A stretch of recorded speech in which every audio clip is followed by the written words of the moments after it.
Hanuman reached the Durga temple like a fly and stood in front of goddess Durga and started looking at her carefully. When Durga asked Hanuman, "Do you come here?" "Mother, do you know me?" "I am Hanuman."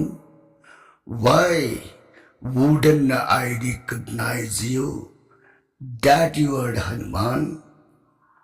Why have you come here?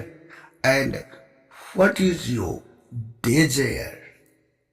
"Mother, I am saluting you."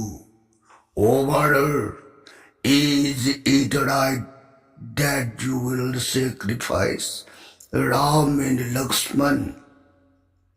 "Hey, crazy monkey, how can I accept the sacrifice of the father of the world, Lord Ram Lakshman?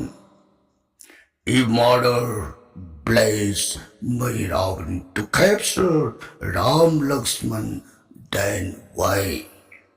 "Hanuman, you are telling the truth. This is a little matter. Listen carefully.